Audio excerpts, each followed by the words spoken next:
ఇద్దరు ఆయన మాట విని ఏకతాటిపై కూర్చో ఒక కూటమిగా ఏర్పడతారు. ఆలోచించండి.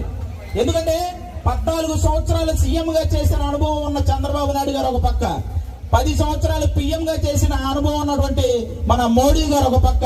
అలాంటి ఇద్దరు వ్యక్తులు ఆ వ్యక్తి మాట నమ్మారు అంటే, ఆయనకు ఒక వాల్యూ ఇచ్చారంటే మీరెంత వాల్యూ ఇవ్వాలి గుర్తుపెట్టుకోండి. అందుకే పవన్ కళ్యాణ్ గారు అంటే అభిమానించే వ్యక్తే కానీ ఆయన్ని అనుమానించే పరిస్థితి ఉండకూడదండి. చాలా మంది డబ్బు కమ్ముడు పోతాడు, డబ్బు కమ్ముడు పోయాడు అని పవన్ కళ్యాణ్ గారు అంటుంటారు.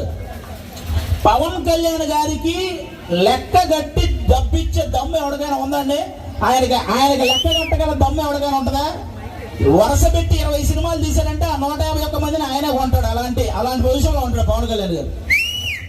చాలా మంది ఇంకా 3 పెళ్లిళ్ళు మాట్లాడితే ఈ 3 పెళ్లిళ్ళు తప్ప ఇంకేం మాట్లాడరు. అరే 3 రాజధానుల సంగతి చెప్పండి రా బాబు అంటే ఆయన 3 పెళ్లిళ్ళు అంటారు.